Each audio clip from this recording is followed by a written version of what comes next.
Bismillahirrahmanirrahim. Dear students, welcome to our lecture of Computer Science for Intermediate Part 2. हमारा आज का मौजू है objectives of database. Dear students, database के objectives में से मकासद में से पहला मकसद है डाटा इंटीग्रेशन। हम जानते हैं कि डाटा जो फाइल सिस्टम में होता है उसको मुख्तलिफ फाइलों में ज़ख़ीरा किया जाता है और फिर उसको ये जो मुख्तलिफ फाइलें हैं और जो इंडिपेंडेंट फाइलें हैं इनमें से डाटा को एक्सेस करना और निकालना जो है ये मुश्किल होता है।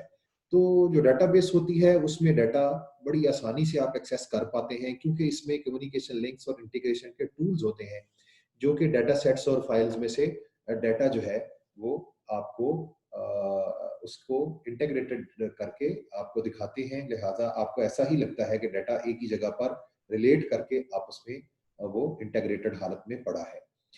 उसके बाद दूसरा जो मकसद होता है डाटा बेस के डाटा इंटीग्रेशन के बाद वो इंटेग्रिटी रूल्स हैं जिसमें आपका जो डाटा होता है उसको कंसिस्टेंट और करेक्ट रखने के लिए हमने कुछ रूल्स जो हैं वो डिफाइन किए होते हैं जो कि डाटा को कंसिस्टेंट रखते हैं और उसको दुरुस्त रखते हैं। और ये जो रूल्स होते हैं डेटाबेस में इनको जब एनफोर्स कर दिया जाता है तो फिर डाटा की क्वालिटी भी इंश्योर हो जाती है। डाटा की क्वालिटी इंश्योर करने के लिए इंटेग्रिटी रूल्स जो होते हैं उनको एनफोर्स कर दिया जाता है। तीसरा मकसद जो हमारी डेटाबेस का होता है वो डाटा इंडिपेंडेंस है और डेटाबेस में डाटा और एप्लीकेशन प्रोग्राम्स जो होते हैं वो एक दूसरे से सेपरेट काम करते हैं और यूजर जो होता है वो डाटा का जो स्टोरेज स्ट्रक्चर है उसको बदल सकता है और उसके ऑपरेशंस को भी चेंज कर सकता है बगैर एप्लीकेशन प्रोग्राम्स को चेंज किए। और यूजर जो है वो प्रोग्राम्स को चेंज कर सकता है बगैर डाटा को चेंज किए रीऑर्गेनाइज किए, यानी दोनों तरीकों से वो डाटा को और एप्लीकेशन प्रोग्राम्स को के साथ छेड़छाड़ कर सकता है, इसलिए इसको डाटा इंडिपेंडेंस कहते हैं। इसके बाद डेटाबेस मॉडल्स की बारी है। हम जानते हैं कि डेटाबेस मॉडल्स बुनियादी तौर पे ये रूल्स और स्टैंडर्ड्स का एक सेट होता है जो हमें ये डिफाइन करने में मदद देता है कि डेटाबेस अपने डाटा को कैसे ऑर्गेनाइज करती है।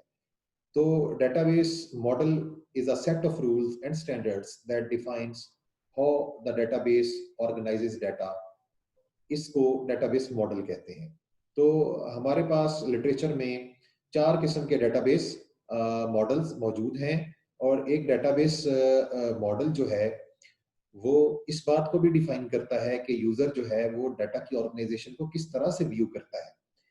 अब ये जो चारों मॉडल हैं इनमें जो सबसे पुराना मॉडल है वो है हायरार्किकल मॉडल। हायरार्किकल मॉडल जो है इसके बाद नेटवर्क मॉडल है, फिर रिलेशनल मॉडल है और उसके बाद ऑब्जेक्ट ओरिएंटेड मॉडल है।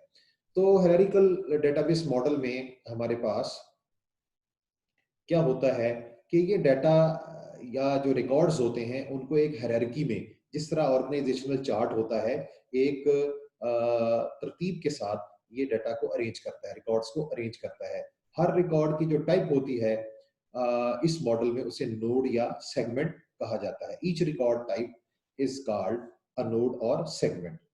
बुनियादी तौर पे नोड या सेगमेंट जो होता है ये रिकॉर्ड की टाइप या टेबल कह लें इसको, या इसको आप डाटा सेट कह लें, तो ये किसी एंटिटी को रिप्रेजेंट करता है। रियल वर्ल्ड में जो कोई एंटिटी है तो उसको रिप्रेजेंट करने के लिए नोड या सेगमेंट इस्तेमाल किया जाता है। जो टॉप मोस्ट नोड होता है उसको रूट कहा जाता है और हर नोड होता है उसका जो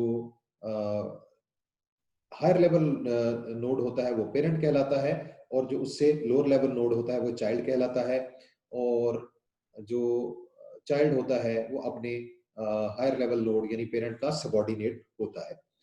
और एक पेरेंट नोड के एक से ज्यादा चाइल्ड हो सकते हैं। एक पेरेंट नोड ज्यादा चाइल्ड नोड रख सकता है, लेकिन एक चाइल्ड नोड का सिर्फ एक ही पेरेंट नोड होता है और ये स्ट्रिक्ट शर्त है हायरार्किकल मॉडल की। ये सबसे बड़ी शर्त है कि एक चाइल्ड नोड जो है उसका सिर्फ एक ही पेरेंट होगा। इस तरह के स्ट्रक्चर को अक्सर आप इन्वर्टेड ट्री भी कहते हैं। आप देखें ये स्क्रीन पर आपको इसकी पिक्चर भी दिखाई गई है इस स्लाइड में कि सबसे ऊपर वाला जो नोड है वो रूट नोड है और रूट सेगमेंट है। इसके बाद बाकी जो है इसके सबऑर्डिनेट हैं, 3 इसके चाइल्ड सेगमेंट हैं और हर चाइल्ड सेगमेंट के फिर नीचे मजीद सबऑर्डिनेट्स हैं। और ये याद रखें कि जितने भी चाइल्ड हैं उनका सिर्फ एक ही पेरेंट है। ये हायरार्किकल मॉडल जो है इसमें शर्त है। इसके बाद हमारे पास नेटवर्क डेटाबेस मॉडल है। ये डियर स्टूडेंट्स हायरार्किकल मॉडल से बिल्कुल सिमिलर है। इसमें एक मेजर जो डिफरेंस है वो ये है कि इसमें जो चाइल्ड नोड का एक पेरेंट नोड होना शर्त है वो खत्म कर दी गई है। इसमें ये होता है कि चाइल्ड नोड के एक से ज्यादा पेरेंट नोड्स हो सकते हैं और इसमें चाइल्ड नोड्स को एरोस के साथ रिप्रेजेंट किया जाता है। तीर के जो होते हैं निशान उनके साथ चाइल्ड नोड्स को रिप्रेजेंट किया जाता है। और इसकी जो डायग्राम होती है वो जरा, चूंकि इसमें एक ही पेरेंट नोड की शर्त खत्म कर दी गई है नेटवर्क नोड में, तो इसकी डायग्राम भी कम्प्लेक्स होती है और ये हायरार्किकल मॉडल से जरा फ्लेक्सिबल भी है। इसकी आप ये देख सकते हैं नेटवर्क डेटाबेस मॉडल की ऊपर से तो ये आपको हायरार्किकल मॉडल की तरह ही नजर आ रहा है। पहले 3 इसके जो समझ लें लेवल्स हैं। जो इसका आखिरी लेवल है इसमें आप माउस पॉइंटर से देख रहे हैं कि ये जॉइंट सील वाला जो हमारा नोड है, इसके आगे 2 चाइल्ड नोड हैं, सिलिकॉन सीलेंट और एसफाल्ट सीलेंट। तो एसफाल्ट सीलेंट जो है इसके आप देखें 2 पेरेंट्स हैं, पैचिंग और जॉइंट सील। तो बुनियादी तौर पे यही एक शर्त है कि एक चाइल्ड नोड के 2 पेरेंट यहाँ पर मौजूद हैं। तो ये नेटवर्क डेटाबेस मॉडल है। इसके बाद डियर स्टूडेंट्स हमारा रिलेशनल डेटाबेस मॉडल है। ये सबसे पॉपुलर और सबसे कॉमनली यूज्ड डेटाबेस मॉडल है। ये बहुत फ्लेक्सिबल है नेटवर्क और हायरार्किकल मॉडल से और इसमें सिंपल रिलेशंस जो होते हैं वो मौजूद होते हैं। ये रिलेशन बेसिकली एक टर्म है जो टेबल के लिए इस्तेमाल की जाती है इस मॉडल में। और रिलेशन या टेबल जो होता है आपकी आम जिंदगी की किसी एंटिटी को रिप्रेजेंट करता है। और इसमें जो रिलेशन होता है या टेबल होता है इसमें उस एंटिटी का डाटा या एट्रीब्यूट्स ही स्टोर किए जाते हैं। और रिलेशनशिप्स जो होते हैं वो जो एंटिटीज होती हैं उनके डाटा पर इन्हिसार होता है कि इनका आपस में रिलेशनशिप क्या है। तो इसकी आप देख लें कि एक हमारा रिलेशन जो है वो रिलेशनल डेटाबेस मॉडल में कैसे फॉर्म होता है। देखिए ये कस्टमर आईडी, कस्टमर नेम और स्टेटस, ये बुनियादी तौर पे 3 कॉलम्स या इनको एट्रीब्यूट्स कहा जाता है। और याद रखें कि कॉलम्स या एट्रीब्यूट्स जो किसी रिलेशन के होते हैं उनकी टोटल तादाद को डिग्री ऑफ दैट रिलेशन कहते हैं। और इसी तरह से हर जो कॉलम होता है उसकी एक खास डोमेन होती है। और मसलन कस्टमर नेम की डोमेन है अल्फाबेट्स और कस्टमर आईडी की डोमेन है इंटीजर्स। तो इसके अलावा इन पर कुछ शराइत होती हैं कि ये नॉट नल हो सकता है या इस तरह की चीजें इस पर आप लगा सकते हैं।